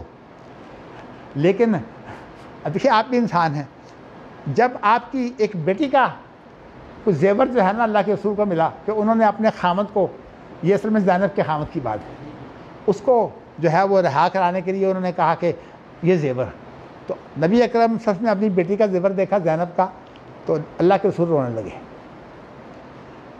بات یہ ہے کہ انسان ہے آخر، رونے لگے تو کہتے ہیں کہ بھی ایسا کرو، کیا میں یہ زیور واپس کر دوں؟ یہ تو میری بیوی کا ختیجہ کا زیور ہے، یہ ختیجہ نے زینب کی شادی کے اوپر اس کو زیور دیا تھا، تو چونکہ اللہ کے رسول کو پہچان تھی، کہنے لگے میں واپس کر دوں۔ صحابہ کہنے لگے اللہ کے رسول اگر آپ چاہتے ہیں تو ہم سب جو ہیں وہ آپ کے ساتھ ہیں۔ آپ نے زیور واپس کر دیے۔ تو وہ حضرت ختیجہ کا کوئی زیور تھا، شاید ہار تھا، مجھے ابھی یاد نہیں ہے، ہار ہی تھا۔ چلیے جی، لڑائی مسلمانوں کی بڑی خطرناک ہے اور اس میں لفظ کفر استعمال ہوا ہے، یہ بعد میں حدیث پڑھ کے آپ کو میں واضح کروں گا۔ حدثنا عمر بن حفص حدثنی ابی حدثنا الاعمش حدثنا شقیق قال قال عبداللہ سے مراد عبداللہ بن مسعود ہے، میں آپ کو بتا چکا ہوں کہ اکیلا عبداللہ اس طرح آئے تو عبداللہ بن مسعود ہوتے ہیں، اگر پہلے ذکر کسی اور کا چل رہا ہو تو وہ مراد ہوتا ہے۔ قال النبی صلی اللہ علیہ وسلم سباب المسلم فسوقا وقتالہ کفر، مسلمان کو گالی دینا جو ہے یہ اللہ کی بہت بڑی نافرمانی ہے، اور مسلمان کو قتل کرنا جو ہے یہ کفر کی طرح ہے۔ اصل میں یہاں کفر سے مراد دون کفر ہے۔ امام بخاری نے کتاب الایمان کے اندر جو ہے یہ جب باتیں کی ہیں تو یہ بڑی اہم بات کی ہے کہ کفر کا جو لفظ ہے بعض دفعہ اس سے مراد تو دائرہ اسلام سے خارج کرنا ہوتا ہے، اور بعض دفعہ اس سے مراد جو ہوتا ہے وہ صرف کافروں کی عادات، کافروں جیسا بننا مراد ہوتا ہے. جیسے کہ وَإِن طَائِفَتَانِ مِنَ الْمُؤْمِنِينَ اقْتَتَلُوا فَأَصْلِحُوا بَيْنَهُمَا. یہاں کیا کہا ہے کہ قتال اگر کفر ہے تو اب یہ بتائیے کہ دونوں جماعتیں مومن کیسے ہیں؟ قرآن کہتا ہے وَإِن طَائِفَتَانِ مِنَ الْمُؤْمِنِينَ اقْتَتَلُوا کہ یہ دونوں جو لڑنے والے ہیں یہ مومن ہیں. یہ مومن کیسے ہیں؟ قرآن مجید گویا کہ واضح کرتا ہے کہ نہیں، لڑائی ہے بہت بری. یہ اصل میں مقصد یہ اس کو اسلام کی پرواہ نہیں دیتی. اب آپ کو پتہ ہے نا، یہ جو طالبان کو جس طرح تباہ کیا ہے پرویز مشرف نے، اس نے دھیان ہی نہیں رکھا. اس نے تو ایک بات دیکھی ہے کہ میری حکومت جو پکی رہے. امریکہ کے ساتھ مل کر اس نے طالبان کو تباہ کیا. اللہ کے اس وقت ہم نے یہ باتیں اسے کہی تھی، اللہ کا شکر ہے میں نے بھی یہ بات کہی تھی. میں نے کہا تھا مسلمان کے اوپر جو ہے وہ مسلمان جو ہے وہ ہتھیار نہیں اٹھاتا، تو ہم جو ہے وہ جیسے کچھ بھی ہے ہم ہتھیار نہیں اٹھائیں گے. تو یہ میں نے بات کہی تھی. اور میرے ساتھ مولانا عبد المالک جو منصورہ والے ہیں، انہوں نے اس طرح بیان کیا، کہنے کہ جی بات یہ ہے کہ آپ کو پتہ نہیں ہے کہ طالبان کے اندر ایسے لوگ موجود ہیں جو ولی اللہ ہیں، اور آپ حقیقت میں جب جنگ کریں گے تو ولی اللہ سے جنگ کریں گے. اور ولی اللہ کے بارے میں اللہ نے کیا کہا ہے؟ من عادی لی ولیا فقد آذنتہ بالحرب. یہ بھی بخاری کی حدیث ہے کہ جس نے جو ہے وہ میرے دوست سے جو ہے وہ دشمنی کی، میں اسے جو ہے وہ لڑائی کا چیلنج کرتا ہوں. یعنی اللہ اسے چیلنج کرتے ہیں، جس نے سود کے بارے میں فرمایا نا کہ اللہ جو ہے وہ سود خار کے فاذنوا بحرب من اللہ ورسولہ. یہاں بھی یہ کہا ہے من عادی لی ولیا فقد آذنتہ بالحرب. جو میرے دوست سے دشمنی کرتا ہے میں اس کو چیلنج دیتا ہوں لڑائی کا. یعنی اللہ سے لڑائی کر رہا ہوں. چلیے جی آگے اگلی حدیث. حدثنا حجاج بن منہال حدثنا شعبۃ اخبرنی واقد بن محمد عن ابیہ عن ابن عمر انہ سمع النبی یقول. اگر یہ یہاں ابن عمر نہ کہتے عبداللہ، کیا عبارت صحیح تھی؟ یہ عبارت صحیح نہیں تھی، اس لیے کہ عبداللہ اگر کہتے تو وہ جو عبداللہ پہلے عبداللہ بن مسعود ہے نا وہ مراد ہوتے. تو اس لیے انہوں نے یہاں کیا کہا ہے؟ ابن عمر. اور یہ ویسے دیکھیے امام بخاری کا جو اصول ہے، ہمارے آج کا جو پی ایچ ڈی کرتا ہے نا اسے یہ ہدایت دی جاتی ہے کہ پہلے جو نام دو اس کا وہ پورا نام دادے کا بھی، اور اس کے ساتھ جو آگے بھی اس کا دو چار اگر یاد ہو تو وہ بھی سارا نام دے دو. یہ بتاؤ کہ اس کا خاندان یہ ہے. لیکن یہ ہے کہ امام بخاری نے اس اصول کو بنایا ہوا ہے. پہلی دفعہ جو نام دیتے ہیں اس کے اندر اس کا نام پورا ہوتا ہے، پھر اس کے بعد دوبارہ جو ہے اگر قریب ہو تو تھوڑا فرق ہو. تو یہ سارے اصول امام بخاری نے جو ہے وہ اس کی مطلب یہ ہے کہ تصنیف میں استعمال کیے ہیں. اصل میں امام بخاری کا مزاج بہت گہرا تھا، اور میں یہ اللہ کی دین ہے کہ یادداشت اتنی اچھی ہوئی اور مزاج بھی اتنا گہرا. عام طور پر جن کا مزاج گہرا ہوتا ہے نا ان کی یادداشت کمزور ہوتی ہے، بلکہ کمزور ہو جاتی ہے. لو جی اب یہ بیان کیا ہے کہ عن ابن عمر انہ سمع النبی صلی اللہ علیہ وسلم یقول لا ترجعون بعدی کفارا یضرب بعضکم رقاب بعض. میرے بعد جو ہے وہ کافر نہیں بنو گے. یہاں لفظ تو مضارع کا ہے لا ترجعون، اس لیے کہ اگر یہ امر ہوتا تو پھر یہ نون نہیں چاہیے تھا، نون گر جاتا ہے، پھر ہوتا لا ترجعوا بعدی کفارا. لیکن یہ لفظ جو ہے یہ مضارع کا ہے اور مراد اس سے امر ہے. تو مضارع کا لفظ جو ہے وہ امر کے لیے جب لاتے ہیں تو بلاغت کے قاعدوں میں یہ علم بلاغت جو ہے وہ ایک الگ علم ہے. اس کے اندر مقصود یہ ہوتا ہے کہ جب آپ جو ہے وہ امر کی بجائے مضارع لائیں گے تو اس کا معنی یہ ہوتا ہے کہ یہ چیز ابھی جاری ہے، کیونکہ جو امر ہے نا اس کے اندر تکرار نہیں ہو سکتا. جی امر کا اصولی طور پر اگر آپ نے کہا نا کرو، ایک دفعہ ہوگا، بار بار نہیں ہوگا. جیسے کہ آپ دیکھیے نا طلاق طلاق طلاق، کتنی طلاقیں ہیں؟ ایک. کیونکہ امر کے اندر تکرار نہیں ہے.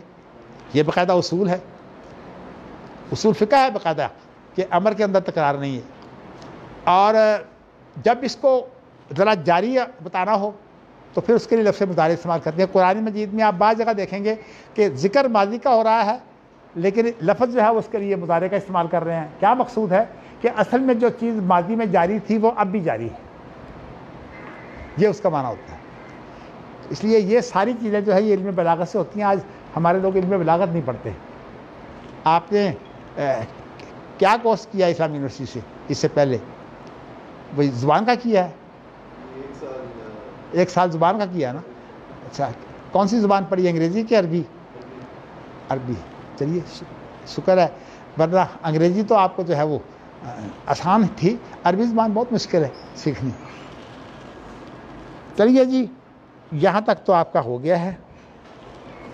آج چونکہ اگلی حدیث بہت لمبی ہے تو یہ پھر انشاءاللہ کل جو ہے وہ پڑھ لیں گے۔ تو آج میں نے کوشش کی ہے کہ ویسے یہ میری کوشش ہے کہ جن چیزوں کے اندر کوئی زیادہ نقطے نہ ہوں، میں تو بعض دفعہ یہ چیزیں دہراتا ہوں، اس لیے دہراتا ہوں تاکہ جن لوگوں نے نہیں سنا وہ بھی سن لیں۔ تو ورنہ یہ ہے کہ اب انشاءاللہ تعالی جو ہے وہ کوشش کرتے ہیں، جیسے آج میں نے ماشاءاللہ کتنی حدیثیں پڑھ دی ہیں، تو اس طرح جو ہے وہ یہ کوشش کرتے ہیں کہ جتنے ہم تیز ہو سکیں۔ لیکن یہ میں نے آپ کو بتایا تھا کہ بخاری پڑھانے تھے، میرا مقصود جو ہے وہ صرف بخاری پڑھانا نہیں ہے، بلکہ اس کے اندر میں جو جدید لوگوں کو مسائل درپیش ہوتے ہیں نا، ان کی بھی میں وضاحت کرنا چاہتا ہوں۔ جیسے آج میں نے آپ کو بتایا کہ اسلام کا دستور جو ہے یہ کتاب و سنت ہے، اور یہ سعودی عرب کے علاوہ کسی کا دستور نہیں ہے، کتاب و سنت صرف سعودی عرب کا ہے۔ ان کی پہلی دفعہ جو ہے میں نے اسی لیے سعودی عرب کا جب دستور نافذ ہوا ہے تو اس پر شیخ ابن باز بھی حیات تھے اور شیخ محمد صالح عثیمین بھی، اور یہ دونوں جو تھے یہ بادشاہ کے مشیر تھے۔ تو اس وقت یہ لکھائی میں آیا ہے۔ تو یہ الفاظ جو ہیں یہ اس دور کے ہیں جب فہد نے اس کو جاری کیا تھا۔ فہد نے اس کو جاری کیا تھا 1 مارچ 1993 میں، 1993 میں اس کو جاری کیا تھا فہد نے۔ تو اس کے اندر دیکھیے کتنی عمدہ پہلا جو ان کی جو پہلا بند ہے، یہ جسے آرٹیکل کہتے ہیں دستور کے حساب سے، کہ ہماری جو یہ مملکت ہے اس کا نام ہے المملکہ عربیہ سعودیہ، اور اس کا جو دستور ہے وہ کتاب اللہ و سنت رسول۔ کتنا صاف۔ اور دفعہ 7 میں پھر آگے یہ کہا ہے کہ کوئی جزوی قانون نہیں بنایا جا سکتا، لیکن وہ قانون کے لیے لفظ قانون نظام کا لفظ استعمال کرتے ہیں۔ تو اس لیے ان کا ہوتا ہے کلیت الشریعہ والانظمہ، نظام کی جمع ہے انظمہ۔ ہمارے ہوتا ہے کلیت الشریعت والقانون، لیکن ہم بھی قانون کا لفظ استعمال نہیں کرتے۔ ہمارے کلیہ کا نام ہے کلیت الشریعہ والقضاء۔ تو اس لیے کہ قانون کے اندر بڑی کباہتیں ہیں۔ قانون کو یہ سمجھتے ہیں کہ یہ اب ہمیشہ کے لیے ہو گیا، اور یہی اسلام ہے، حالانکہ یہ بالکل غلط ہے۔ اس جو قضاء ہوتا ہے وہ صرف 2 کے لیے ہوتا ہے۔ فتویٰ بھی جو ہے وہ جس شخص کو کے حالات کے مطابق ہوتا ہے۔ فتویٰ میں اگر وہ آپ حصہ چھوڑ دیں جو اصل حالات ہوتے ہیں تو فتویٰ نہیں رہتا، وہ فقہ بن جاتی ہے۔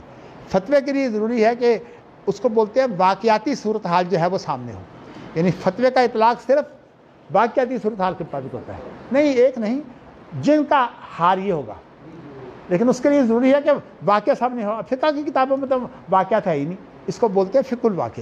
فقہ الواقع تو ہے ہی نہیں فقہ کی کتابوں میں، اس میں تو صرف فتویٰ ہوتا ہے۔ حالانکہ امام ابو حنیفہ نے منع کیا ہے، لا یجوز لأحد ان یفتی بکلامی حتی یعرف دلیلی، کہتے ہیں کسی کے لیے جائز نہیں ہے کہ وہ میرے فتوے کو استعمال کرے جب تک اس کو میری دلیل کا علم نہ ہو کہ میری دلیل کیا ہے۔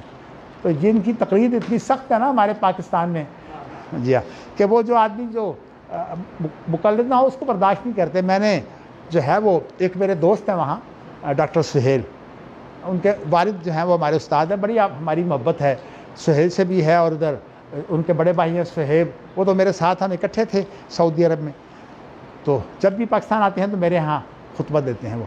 تو میں آپ کو بتانا ہی چاہتا ہوں کہ میں نے سہیل کو جو ہے مضمون بھیجا فکر و نظر کے لیے، تو فکر و نظر جو رسالہ ہے نا وہ اس کے ان دنوں سہیل جو ہیں وہ اس کے ہیڈ تھے، کیونکہ وہ یہ جو ادارہ تحقیقات اسلامیہ ہے نا اس اس کے ہیڈ ان دنوں سہیل تھے، لیکن سہیل اتنا گھبراتے ہیں وہاں کہ وہ حنفیوں کے خلاف کوئی بات نہیں کرتے۔ اچھا، اب جب میرا مضمون آیا تو اب ان کو ایک طرف لحاظ تھا کہ یہ تو ہمارے والد کے شاگرد ہیں، اور ایک طرف یہ تھا کہ میں نے حنفیوں کو خوش کرنا ہے۔ ہمیشہ وہ حنفیوں کو خوش کرنے کی کوشش کرتے ہیں، اور میں سمجھتا ہوں کہ یہ بہت کمزوری ہے۔ تو اچھا، مجھے اب جواب کیا آیا؟ میرا مضمون قابل اشاعت نہیں ہے، اس کے اندر 2 لوگوں کی رپورٹیں تھیں، یعنی انہوں نے مجھے یہ دکھایا کہ ہم رپورٹ کے بغیر جو ہے مضمون شائع نہیں کرتے۔ چلیے جی رپورٹ لے لیں۔ ایک رپورٹ یہ تھی کہ یہ مضمون جو ہے یہ غیر مقلد کا مضمون ہے، اس لیے یہ شائع نہیں ہو سکتا۔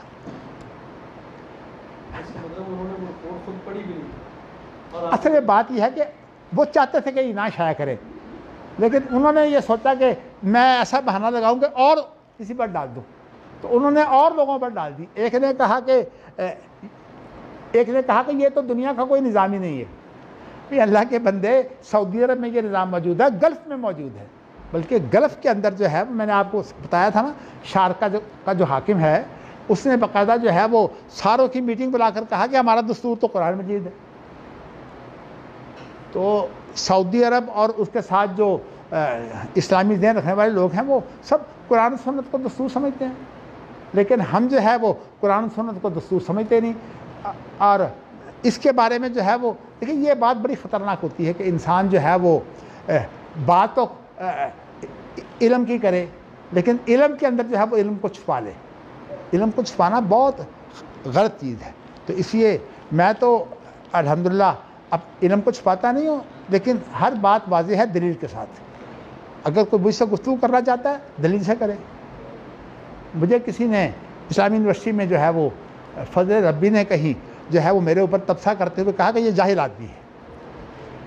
تو اس وقت میرے شاگرد جو ہیں ان کو بات پہنچی، جو ڈاکٹر انور صاحب ہیں، تو ان کو بات پہنچی تو انہوں نے کہا، جس طالب علم نے بات بجائی کہ فضل ربی صاحب ذرا مدنی صاحب سے بات تو کر کے دیکھیں کہ جاہل کون ہے۔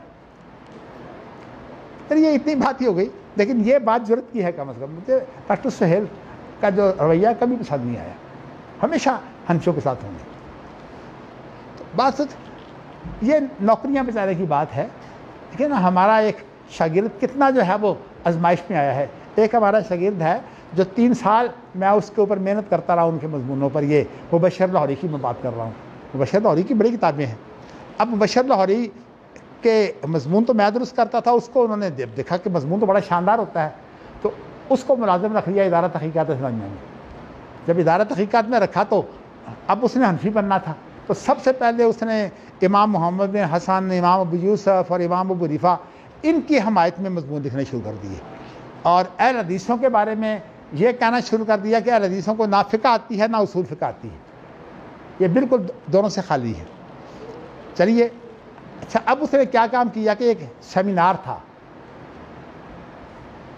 انڈونیشیا میں ہوا، تو انڈونیشیا کے لوگ زیادہ شافعی ہیں، تو وہاں ہوا امام شافعی پر، تو اسلامی یونیورسٹی نے امام ابو حنیفہ پر ایک 3 روزہ سیمینار کیا۔ اس میں ایک نشست کی صدارت میری تھی۔ خیر میں نے عام باتیں بیان کر دیں۔ اب جو اگلی نشست تھی اس میں جو تھے نا وہ یہ بھی آئے، جو حافظ مبشر لاہوری ہیں، یہ ویسے اب پی ایچ ڈی انہوں نے کیا ہے، پی ایچ ڈی بھی انہوں نے کر لیا ہے، اب اپنے کو ڈاکٹر لکھتے ہیں۔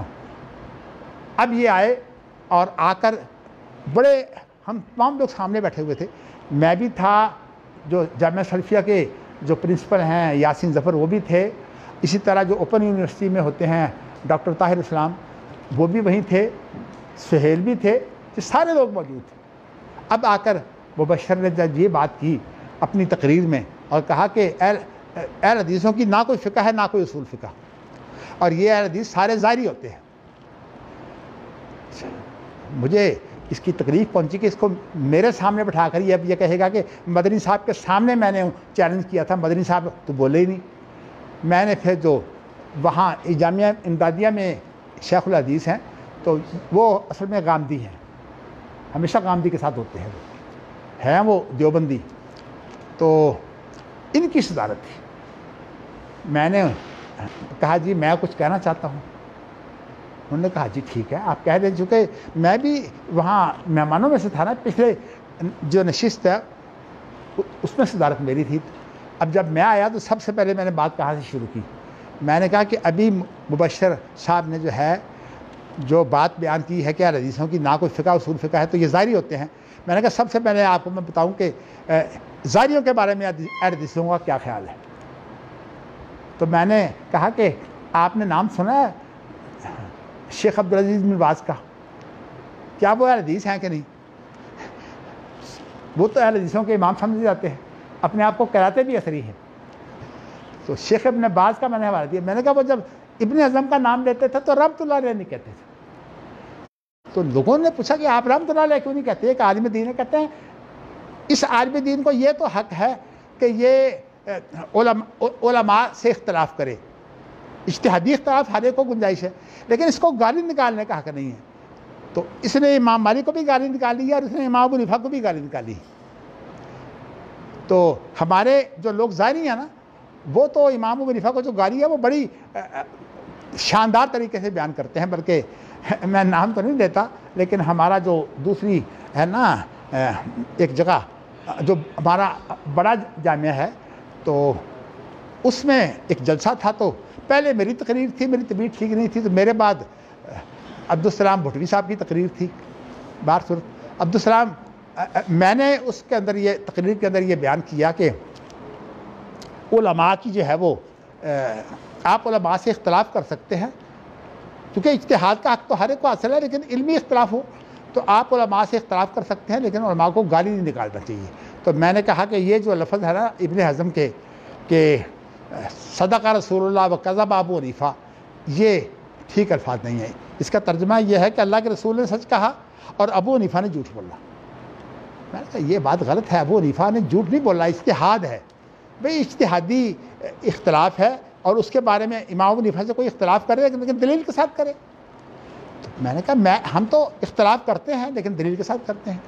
اچھا, انہوں نے پھر میں جب وہاں سے آ گیا تو انہوں نے بڑا رد کیا وہاں میرا نام لے کر. وہ بڑے ماشاءاللہ تیز ہیں ویسے,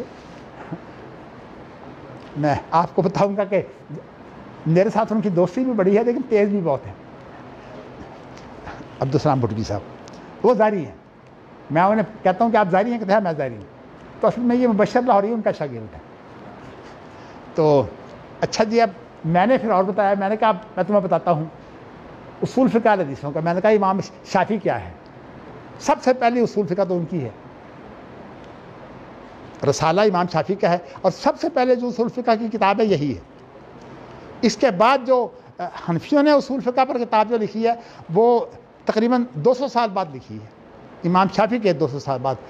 امام شافعی کی وفات ہوئی ہے 204 ہجری میں, اور جو پہلی کتاب جو اصول فقہ کی لکھی گئی ہے وہ 270 میں جو فوت ہوتے ہیں نا جساس, ان کی کتاب ہے اصول فقہ میں, اور اس کا نام ہے الفصول فی الاصول, اور ان کی احکام القرآن تفسیر بھی ہے.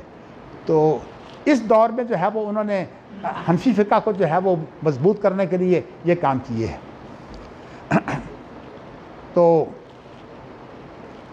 اب یہ بتائیے کہ امام شافعی کی کتاب کا فرق 200 سال کا فرق ہے. تو امام شافعی کے بعد پھر میں نے پھر اور بھی نام لیے. میں نے کہا یہ مصدع بنی تیمیہ جس کا میں نے آپ کو ابھی ذکر کیا ہے کہ دادا نے لکھنا شروع کیا, پھر بیٹے نے اس کے اوپر اضافہ کیا, پھر اس کے بعد پوتے نے اس پر اضافہ کیا, پھر کتاب جو ہے وہ چھپی ہے مصدع بنی تیمیہ. میں نے کہا اچھا اور آگے بڑھیے. میں نے ابن حزم کو تو چھوڑ دیا تھا, پھر میں نے کہا کہ شوکانی. میں نے کہا شوکانی جو ہے وہ کیا ہے. شوکانی کو ویسے یہ لوگ کہتے ہیں یہ زیدی ہے, اصل میں ان کی کتابیں ہیں زیدیوں کے خلاف. اچھا, یہ اصل میں اپنے آپ کو چھڑا دیتے ہیں. میں نے کہا پھر نواب صدیق حسن خان, ان کی کتاب جو ارشاد الفنون کی ہے, اور نواب صدیق حسن خان کی کتاب حصول المعمول جو ہے وہ اسی کا اختصار ہے. پھر اس کے بعد میں نے کہا کہ آج کے دور میں حافظ محمد گندلوی نے جو ہے وہ شاہ اسماعیل شہید نے ایک اصول فقہ پر کتاب لکھی ہے. میں کہا شاہ اسماعیل شہید کون تھے؟ یہ اصل میں کہتے ہیں کہ شاہ اسماعیل شہید اہل حدیث تھے اور سید احمد شہید جو ہے وہ حنفی تھے. ایسے بس لوگوں نے کتابیں لکھی ہیں، لیکن ان کی کتاب جو ہے نا شاہ اسماعیل شہید کی، اس کی پھر شرح کی ہے حافظ محمد گوندلوی نے، عربی کتاب ہے اور عربی زبان میں شرح کی ہے، اور اس کے بعد پھر میں نے نام دیا مولانا ثناء اللہ امرتسری کا، جو اہل حدیثوں میں بہت مشہور اہل حدیث ہیں، بلکہ کہتے ہیں کہ اہل حدیث تو بنائے ہی انہوں نے ہیں۔ میں نے جب سب نام لیے، اب اس مبشر کو جو ہے بات نہیں آتی تھی، وہاں سے چپکے سے، مگر بعد میں اس میں کئی دفعہ کوشش کی ہے، لیکن وہ بڑی مصیبت میں ہے۔ جس یونیورسٹی میں جاتا ہے تو کہتے ہیں کہ اہل حدیث ہے۔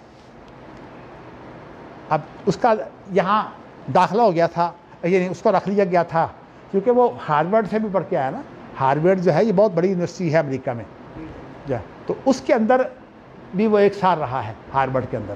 اس نے بڑے جو ہیں وہ دنیا کے چکر لگائے ہیں۔ پہلے تو یہ رابطہ عالم اسلامی کے 1 سال کا کورس ہوتا ہے، اس میں داخل ہوا، وہاں پورا نہ کیا تو یہ ہارورڈ میں چلا گیا، وہ اپنا کورس جو بھی کیا واپس آ گیا۔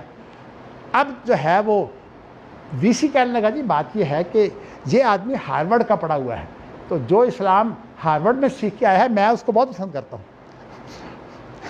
یہ آپ کو بتاتا ہوں کہ یہ ہارورڈ اور یہ منٹگومری واٹ وغیرہ یہ سارے کس طرح علماء کو جو ہے گمراہ کرتے ہیں، میں آپ کو پھر کسی وقت بتاؤں گا۔ تو اب صورت حال یہ ہے کہ اس کا داخلہ یہاں ہو گیا، اسلامی یونیورسٹی میں جہاں یہ تھا اس کو چھوڑ کر یہ چلا گیا تھا۔ اب ایک غلام اسحاق خان کی یونیورسٹی ہے ٹیکسلا میں، یہاں پہ یونیورسٹی بن گئی ہے ٹیکسلا میں، تو وہاں جو ذرا شہر سے الگ تھلگ ہے، تو اس نے سوچا کہ میں پنجاب یونیورسٹی میں آ جاتا ہوں۔ پنجاب یونیورسٹی میں آیا تو اسلامی یونیورسٹی کے جو ادارہ تحقیقات اسلامیہ کا جو ہیڈ ہے نا، وہ اس کا اتنا دشمن ہے کہ اس نے جو ہے وہ پنجاب یونیورسٹی کے وی سی کو جو ہے وہ لیٹر لکھے، اور اس میں اس کو بتایا کہ بالکل جو ہے وہ یہ آدمی اس قابل نہیں ہے، یہ گمراہ آدمی ہے، ملحد آدمی ہے۔ پھر بات یہ کہ وہ پڑھا ہوا ہے اہل حدیث مدرسے میں ہے، اور حالانکہ وہ حنفیوں کا پرزور حامی ہے، لیکن یہ آپس میں دشمنی نہیں چھوڑتے، کسی آدمی کو برداشت نہیں کرتے۔ تو اس لیے کہنے کا تو اسلامی یونیورسٹی میں بیٹھا ہوا بیچارہ اپنے آپ کو کیسے بچائے ہوئے ہے۔ چلیے جی، اللہ تعالیٰ بہر صورت میری کوشش ہے کہ ایک یونیورسٹی بنے جو سلفیوں کی ہو۔ چلیے اب آپ میرا ساتھ دیں تو انشاءاللہ بن جائے گی۔ چلیے جی، وآخر دعوانا الحمدللہ رب العالمین، ماشاء اللہ۔